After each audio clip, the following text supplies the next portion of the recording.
Hello and welcome back to another session with me, Nick Bignell, on Alteryx weekly challenges. This time we're on weekly challenge 13. This is where we take some HTML and we basically pass it out into a table. HTML will be in a string. If we just have a look, it's basically one field that we've got to take this HTML, and then I'm guessing on the website this is taken from, although I've not seen it, it's just already in the challenge. Then there's a table in there, and we are basically just pulling that table out of the HTML even. So, further ado, let's see what we can do. So, not enough space here. Okay, so if we have a look at the output, this is the table that we're looking at. So we're looking at 3 columns: record ID, name and value, and we've got to pull it out of this text field. So let's just run it and see what this text field now. If you just double click on that, what happens is it opens a little window here, and you can actually see what's in this field in more detail. So as you can see, if you look at I'll make this bigger so you can see it. The values name values are contained within this Sevron TDE close Sevron tags, and each pairing can be found in different rows, which are called TR. So TD and TR are what we're looking for. Now I'm thinking we just want to do a simple. Let's just switch on the parse ones and do a simple text to columns to start with to have a look at it. Now, from what I remember about text to columns, and we have changed it to the description because it's in the description. Let's try 2, and you can't. What you can't do is something with more than one character. I think it gets really confused.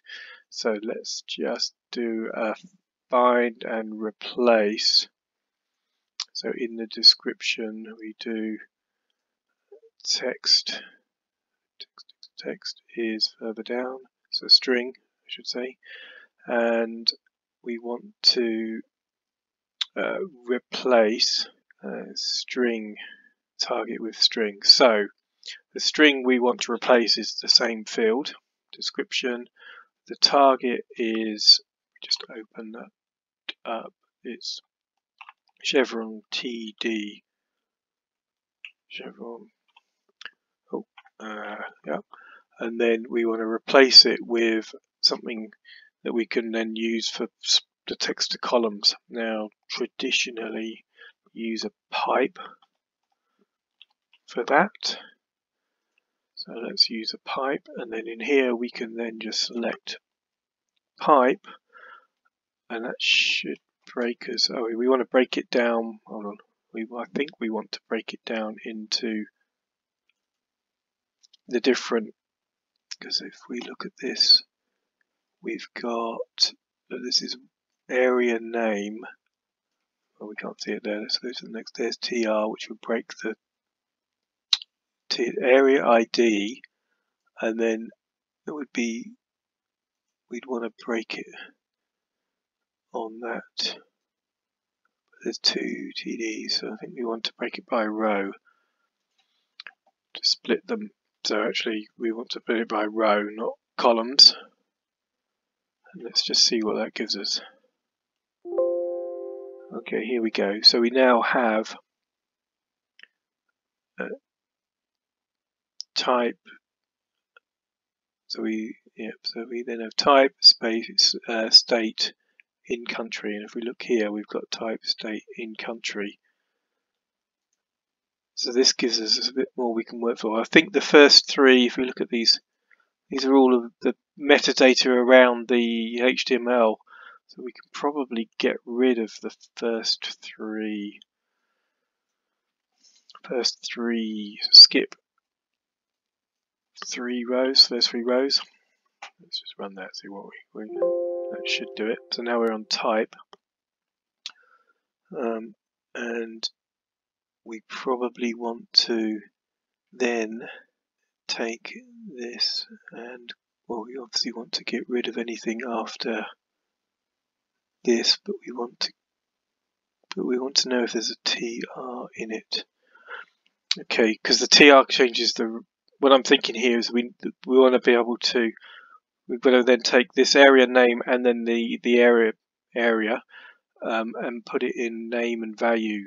If we look here, it's after name value. That's kind of a bit of a clue that it's you want to do a transform, a transpose of some sort, because they tend to produce these column names. So if we have, let's have a quick look. So if we just do the same thing again. In fact, let's just. Oh, I picked up the thing. If we pick up those two and then paste it, let's just give ourselves a bit more room to work on.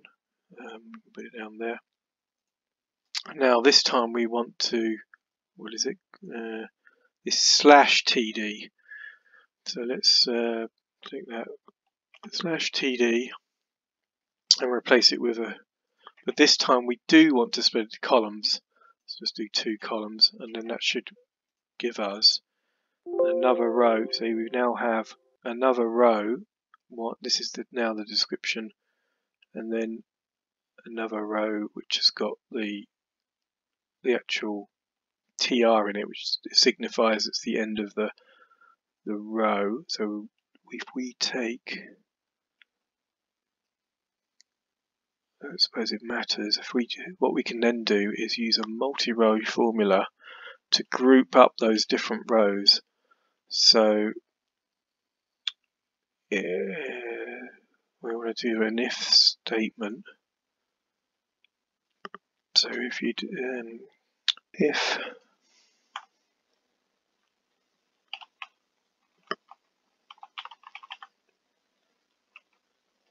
contains, I think I don't like the contains bit. Let's have a look. Spatial strings contains, and then you open it. Oh, okay. So if, what was it, 2?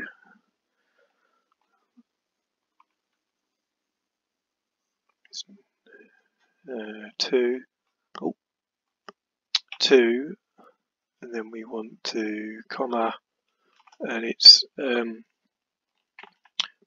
then it's open. Then it's what is open. TR. That was it, wasn't it? Oh, I've got insert on. That's no good, is it? Right. So if contains, then we want to give it we want to give it a record ID, so we can create a new field. How do we? So we want to call it row ID. Oh, ID, just for simples, and then that's why I'm not doing this correctly. So we want to take that one, and we want to do that one is on the active one. Oh, there's no row ID. So I think we want to create the row ID first. Okay, so let's create the row ID first. How do we do that? So we want to create a formula. Maybe we just want to do add column, row ID, and then we just want to put it a number. We'll give it and make it a double. Why doesn't it like that? We run that. Still doesn't like that. What's wrong with this? Wrong with this function? So conditional if and end if.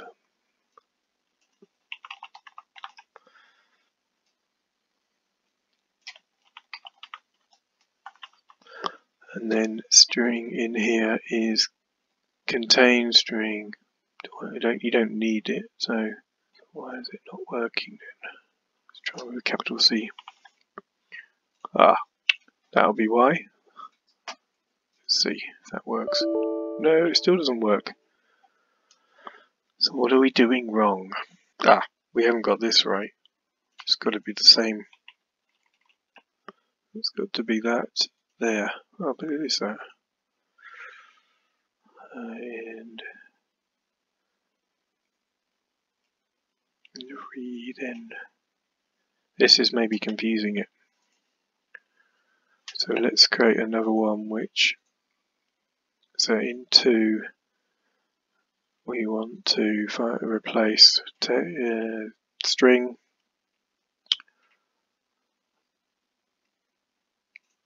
So in the 2 target is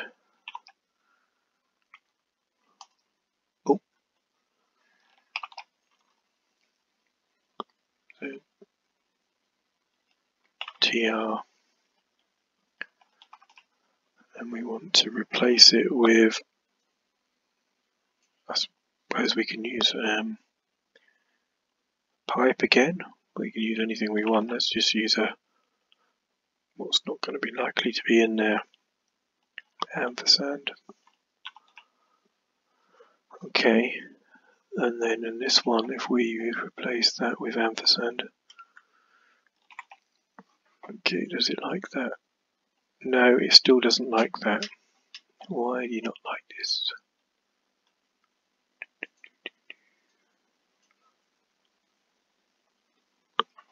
Because after this, we should have it 1, 1, 1, 1 and all the way down. So we just want to take that. When it hits this, it should make it. Oh, we want it the other way around. If it contains that, then that plus that. But what is? There's plus 1 there. Else the same. But why is it not working there? So row ID already exists on the incoming data. Use the update field. No, an empty. There we go. So let's see if that will work. Okay, there that works, but it doesn't give us the output we were expecting. So row ID is still. Oh, it's done it on the record. What? Ah, well, no, that doesn't make sense. So no, we want it on row ID. There we go, existing field. Let's run that. So now we have. That's done something very strange. Not what I was expecting at all. So if 2 contains. Is this /tr then what we're looking for? Not. Oh, it's got ampersand there, but not in all of them. Right, okay. So we want. Open this. That one. That one. That one.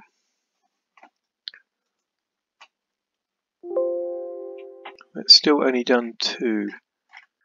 I think we're going to go back, start again with this bit.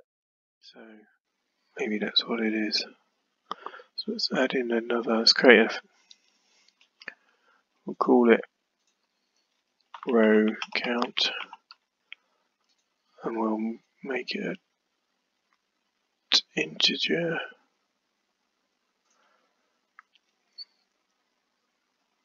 I wonder if we can just do it with maths, because we want to just take every other row. So this one will be 1, this one will be 2. So if we create a record ID to start with, okay, that'll give it, and we'll call it record ID count, because I've already got a record ID just to confuse matters. And then if we simply do is record ID divide 2, and we want it as an exact number, so in integer. Let's run that and see what we get.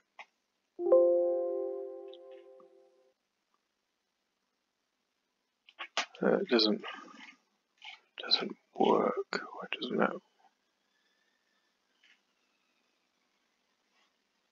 No, picked the wrong one. That's why.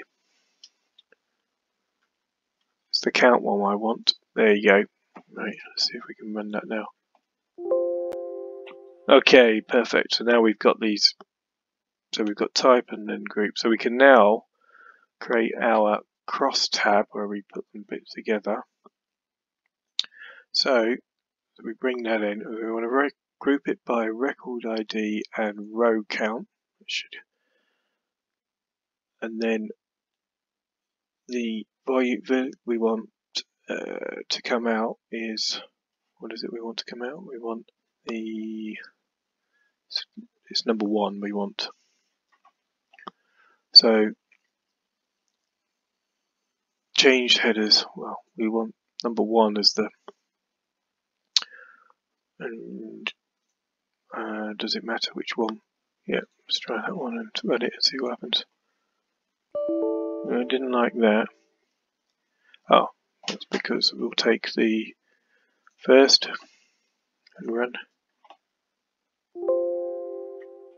We've got this, so we don't want the row count record ID, we want row count. Let's try that one. That doesn't work either. Put that in, see what we get. Oh, there we go, but we haven't got the second one. Let's concatenate and see what we get then. Oh, okay, so we now have last modified, so we now have it concatenated, but so we can basically just split that out like that. So let's just split that one out by comma to split it out. Okay, so now we have these and we want to get rid of the nulls. We want to get rid of some of these fields as well, but we'll do that in a sec. So let's put the formula in, and on 12 if is null, we want 12, then we simply just want to empty it, else 12 end if. Okay, so that should do is give us get rid of the nulls for us. Doesn't get rid of the nulls. What's in here that's stopping these ones from going? Is it text is null? It's not an actual null. Okay, interesting. So let's if equals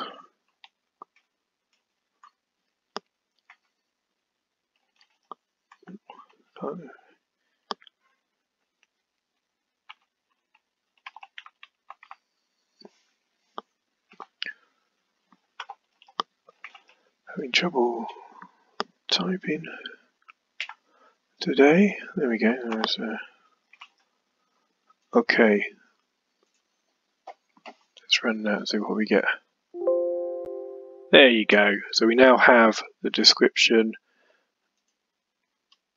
They've actually got null. How do you get the null? Well, I guess it was the same thing. So we just need to get rid of some of these extra fields that we don't need. So we don't need row count, that one, or that one. Oh, we do need that one. Hold on. So we need name and value.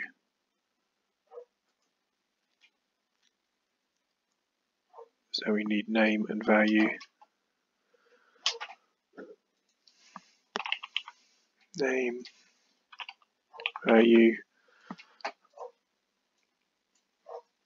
run.